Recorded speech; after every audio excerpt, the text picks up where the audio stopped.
امام راضی چوتھا معنی بیان کرتے ہیں کہ یہ عصر سے مراد ایک خاص زمانہ ہے، اور وہ زمانہ رب کے محبوب کا زمانہ ہے۔ رب العالمین اپنے محبوب کے زمانے کی قسم کھا کے کہہ رہا ہے کہ مجھے میرے محبوب کے زمانے کی قسم، انسان خسارے میں، انسان گھاٹے میں ہے، انسان لاس میں ہے، انسان پرافٹ میں نہیں جا رہا۔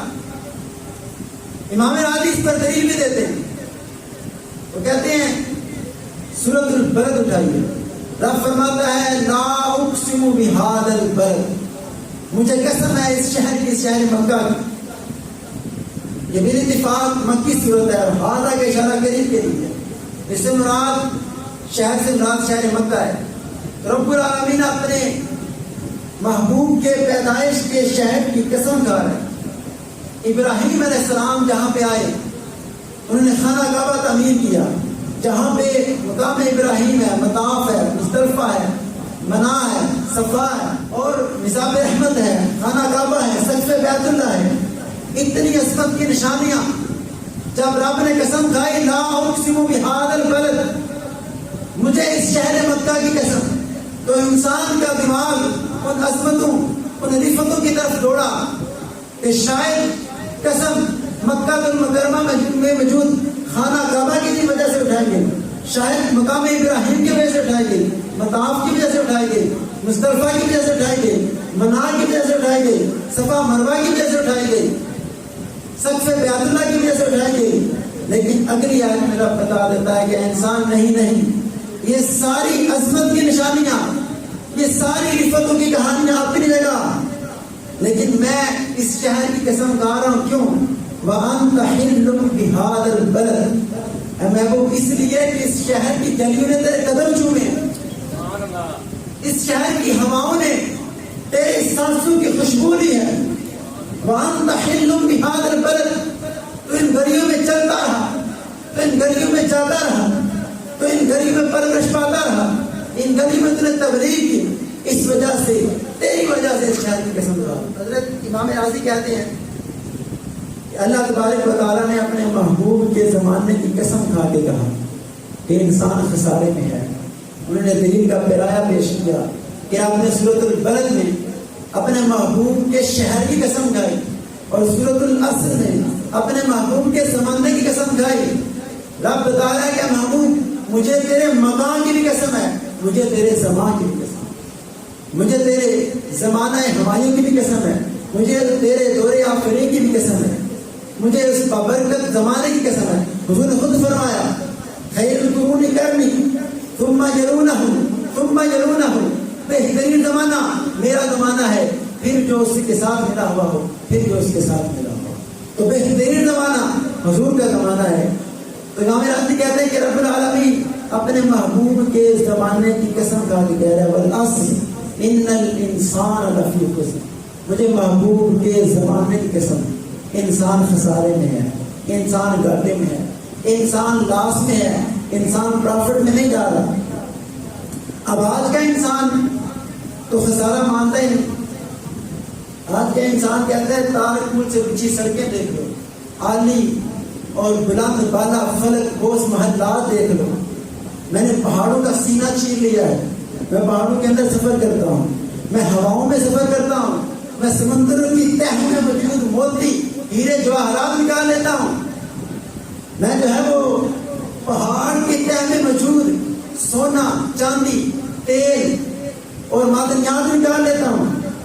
آج کا انسان خسارہ قبول نہیں کرتا، وہ کہتا ہے کہاں وہ پرانی سڑکیں، کچی سڑکیں، اور آج اتنی تارگل کی کچھ پکی سڑکیں ہیں، چند لمحوں میں، چند منٹوں میں، چند گھنٹوں میں بندہ دنیا کے ایک کونے سے دوسرے کونے میں چلا جائے، ایک لمحے میں یہاں سے کال ملائے دنیا کے دوسرے کونے میں چلی جائے۔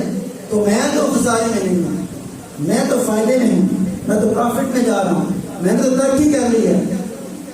انسان خسارہ نہیں مان رہا، رب کہہ رہے ہیں محبوب مجھے تیرے زمانے کی قسم، انسان خسارے میں ہے۔ تو خسارہ کس چیز کا؟ حضرت خسارہ انسانیت کا تھا، حیوانیت کا نہیں۔ اگر انسان ہوا میں سفر کر لیتا ہے تو ہوا میں تو عقاب چڑیا بھی سفر اگر انسان سمندر کی تہ میں چلا جاتا ہے تو یہ کام تو رب کی بنائی مخلوق مچھلیاں بھی کر دیں۔ خسارہ حیوانیت کا نہیں کہا، خسارہ انسانیت کا ہے۔ انسانیت کا معیار کیا تھا؟ انسانی کی اخلاقیات کیا تھے؟ محبت، بھائی چارہ، اخوت، ہمدردی، احساسات، مساوات۔ آج بتائیں یہ انسانیت کے جو معیار تھے وہ دم توڑ رہے ہیں کہ نہیں؟ آج سے 30-35 سال پیچھے چلے جائیں تو کہا جاتا تھا کہ گاؤں کی بیٹی پورے گاؤں کی بیٹی ہے،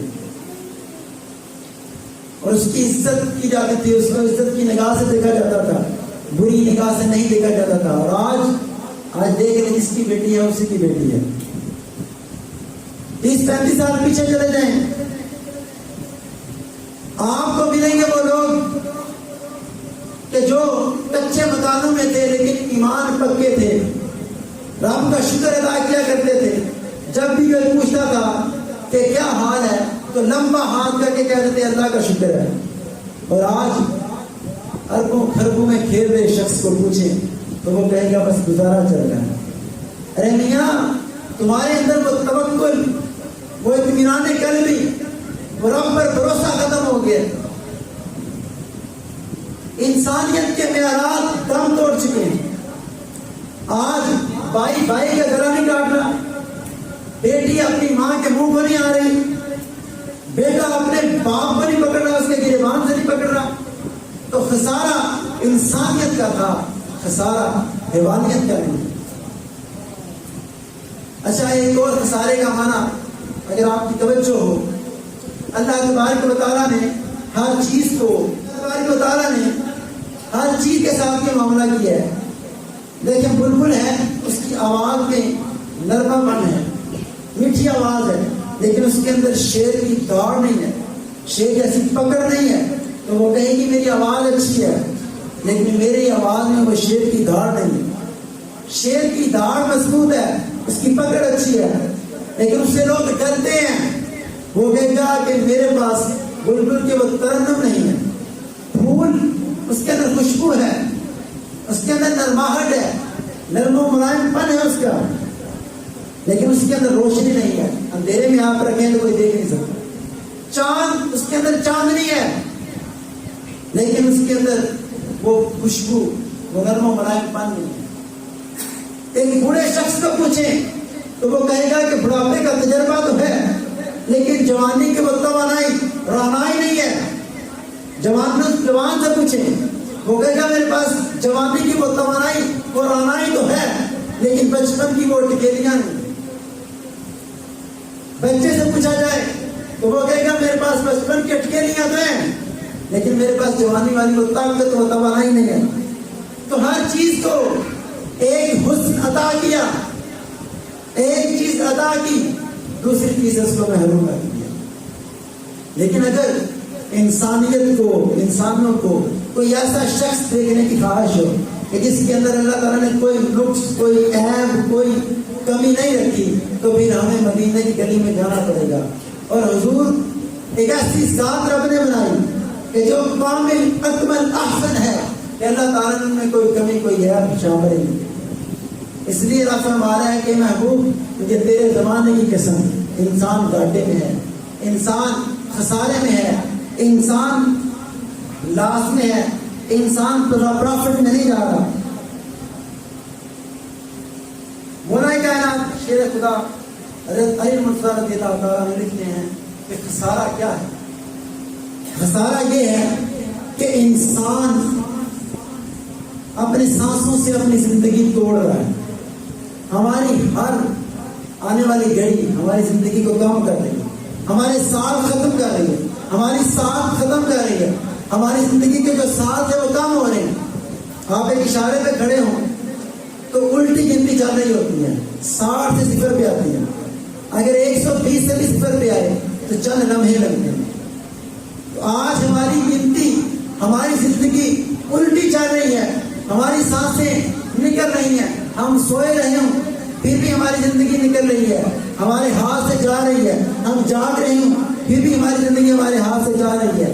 ایک دوسرے کہتے ہیں کہ مجھے اس آیت کی سمجھ نہیں آتی تھی کہ ان الانسان لفی خسر، انسان خسارے میں ہے۔ وہ کہتے ہیں میں ایک دن سمرقند کے بازار سے گزرا تو ایک شخص برف بیچ رہا تھا اور آواز لگا رہا تھا کہ میرے حال پہ رحم کرو، میرا راس المال پگھل رہا ہے، میری برف خرید لو۔ تو وہ کہتے ہیں میں نے اس کی آواز سنی تو مجھے آیت کا مفہوم سمجھ آ گیا کہ جس طرح اس شخص کی برف پگھل رہی ہے، اس شخص کو آج اگر کوئی عوض نہیں دے گا، کوئی جنس نہیں دے گا، درہم و دینار پیسہ نہیں دے گا، اس کی برف ضائع ہو جائے گی، کل تک کا انتظار نہیں کرے گی۔ دوسرے کاروبار کی طرح کپڑا ہے آج نہیں بکا، کل ہو سکتا ہے مہنگا بک جائے، تیل ہے آج نہیں بکا، کل ہو سکتا ہے مہنگا بک جائے۔ دوسرے سارے کاروبار اگلے دن کا انتظار کر سکتے ہیں، برف جو ہے وہ پگھل جاتی ہے، وہ اگلے دن کا انتظار نہیں کرتی۔ وہ کہتے ہیں جس طرح اس کی برف پگھل رہی ہے، آج اگر کوئی اس کو عوض دے گا، کوئی جنس دے گا، کوئی اس کو درہم و دینار دے گا، اس کا فائدہ ہو جائے گا، یہ اس برف کے بدلے عوض لے کے گھر چلا جائے گا۔ اسی طرح میری سانسیں چل رہی ہیں، نکل رہی ہیں، میرے ہاتھوں سے ریل کی طرف پھسل رہی ہیں۔ تو آج اگر ان سانسوں کے وقت میں نے درود پڑھ لیا، میں نے سلام پڑھ لیا، میں نے نماز پڑھ لی، میں نے قرآن پاک پڑھ لیا، میں نے جو ہے کسی دکھی کے سر پہ ہاتھ رکھ دیا، کسی بھوکے کو کھانا کھلا دیا، کسی ننگے کے کپڑے پہنا دیے، کسی پیاسے کو پانی پلا دیا، تو آج میری یہ سانسیں کام آ جائیں گی۔ الحمدللہ ہم جمعہ مبارک کی ببرکت ساعتیں سمیٹنے کے لیے، اس برکت کو، اس رحمت کو اپنے دامن میں سمیٹنے کے لیے یہاں پہ بیٹھے ہوئے ہیں۔ آج ہم اس وقت سودا کر رہے ہیں تو اچھا سودا کر رہے ہیں، ہم سانسیں دے رہے ہیں، اس کے بدلے میں جمعہ مبارک کی ببرکت ساعتیں اس مسجد میں بیٹھ کے گزاریں۔ مسجد میں بیٹھنا بھی بات ہوتا ہے، بات و بیان سننا بھی بات ہوتا ہے۔ تو وہ کہتے ہیں اس طرح اس کی برف پگھل رہی ہے، میری سانسیں پگھل رہی ہیں۔ تو آج اگر میں نے کوئی اچھی چیز کا سودا نہ کیا تو میری زندگی ختم ہو گئی، میری زندگی اس کا نقصان ہوگا، اس کو پروفٹ نہیں ہوگا۔ آج ہم بائک کہیں کھڑی کریں نا دکان پہ، چند رم ہو گئی، ہم اس کو بند کرتے ہیں، کیوں؟ پیٹرول بہت مہنگا ہے۔ اور میاں جو پیٹرول اتنا مہنگا ہے تو گھبرا رہے ہو، تو یہ سانسیں کوئی آسانی سے مل گئی ہیں، یہ سانسیں کوئی اتنی سستی ہیں کہ تم اس کو بازاروں میں، چوکوں میں اور پھٹے پہ بیٹھ کے گزار رہے ہو۔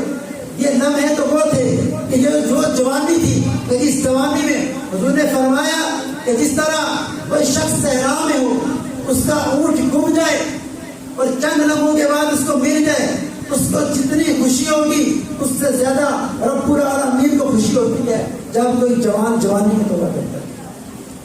اس کی جوانی جب رب کے حضور سجدہ کرتے ہوئے، رب کا کلام پڑھتے ہوئے، حضور کے فرامین پڑھتے ہوئے گزرتی ہے، تو اللہ تعالیٰ عرش سے رش کرتا ہے کہ دیکھو میرا بندہ تھا، آخرکار میرے پاس ہی بیٹھ گیا۔ تو انسان خسارے میں ہے، انسان لاس میں جا رہا ہے، انسان گھاٹے میں جا رہا ہے۔ آج کا انسان کہتا ہے میں ترقی کر رہا ہوں، لیکن آج کا انسان تو براسٹ کرتا ہے، آج کا انسان تو دہشت گرد ہے، آج کا انسان تو لاشوں کے اوپر رقص کرتا ہے، آج کا انسان انسانوں کی لاشوں کی کھوپڑیاں اتار کے ان کے مینار قائم کرتا ہے۔ لیکن اگر حضور کے زمانے میں چلے جائیں تو تمہیں صدیق اکبر ملیں گے، فاروق اعظم ملیں گے، عثمان غنی ذوالنورین ملیں گے، مولا کائنات شیر خدا جیسے شخصیات ملیں گے، عبداللہ بن عمر، عبداللہ بن عباس، عبداللہ بن زبیر، عبداللہ بن مسعود، حضرت ابو ہریرہ جیسے شخصیات ملیں گے، جنہوں نے دین کے لیے، جنہوں نے لوگوں کی بھلائی کے لیے اپنے آپ کو وقف کر دیا۔ آپ کو ملیں گے صدیق اکبر جنہوں نے راہ خدا میں سارا مال خرچ کر دیا، فاروق اعظم ملیں گے جنہوں نے راہ خدا میں آدھا مال بھی خرچ کر دیا، عثمان غنی ذوالنورین ملیں گے اتنا مال خرچ کیا، اتنا مال خرچ کیا، جنہیں فرمایا آج کے بعد عثمان اگر کچھ بھی نہ کرے پھر بھی جنت ہے۔ مولا کائنات شیر خدا ملیں گے، اپنے بدن سے لوگوں کی خدمت کرتے ہیں، لوگوں کے لیے اچھا رویہ بناتے ہیں۔ آج کا انسان کہتے ہیں میں گھاٹے میں نہیں۔ تو میاں رب فرما رہا ہے کہ کسنا مجھے محبوب کے زمانے کی، انسان گھاٹے میں ہے، انسان خسارے میں ہے، انسان لاس میں ہے۔ کیا اس کتاب میں صرف عیب بتائی گئی ہے، بیماری بتائی گئی ہے، علاج نہیں بتایا گیا؟ نہیں، ایسی بات نہیں ہے۔ اگلی آیت پڑھیے، اِلَّا الَّذِينَ آمَنُوا، بچے گا کون؟ وہ جو حضور کا دامن تھام لے، جو حضور کے دامن سے نمٹ جائے گا وہ بچے گا۔ کیونکہ ایمان کی مختصر تعریف، ایمان اس چیز کا نام ہے کہ جو کچھ حضور علیہ السلام لائے ہیں اس پر تصدیق قلبی کے ساتھ مانیں، سچے دل کے ساتھ اس کو مانیں۔ تو بچے گا کون؟ جو حضور کے دامن سے لپٹ جائے گا۔ جب بتائیں حضور کے زمانے کے حاکان کا نام کوئی جانتا ہے؟ حضور کے زمانے کے کیسر کا نام کوئی جانتا ہے؟ حضور کے زمانے کے کسرا کا نام کوئی جانتا ہے؟ کسی کا تازہ مطالعہ ہو تو اس کو شاید نام یاد ہو، لیکن آپ کو یاد نہیں ہے۔ اچھا، اگر میں اس مجلس میں بیٹھے چھوٹے سے چھوٹے بچے کو کہوں کہ بتاؤ مؤذن رسول کون سی ہستی ہے، تو وہ کھڑا ہو کے کہے گا نہیں حضرت بلال رضی اللہ تعالیٰ عنہ۔ تو پتا چلا کہ دوام کس کو ہے، بچہ کون ہے؟ جو حضور کے دامن سے لپٹ گیا۔ علامہ اقبال رحمۃ اللہ علیہ بھی کہنا کہ اقبال کس کے عشق کا یہ فیض عام ہے، اقبال کس کے عشق کا یہ فیض عام ہے، رومی فنا ہوا حبشی کو دبا۔ وہ کیسرے روم، وہ اتنی سلطنت کا مالک، آج اس کو کوئی جانتا نہیں ہے، لیکن حضرت بلال حبشی کا ہر ممبر پہ ذکر ہوتا ہے، ہر ممبر پہ ان کا تذکرہ ہوتا ہے۔ تو بچے گا کون؟ جو حضور کی ذات کے ساتھ لپٹ جائے۔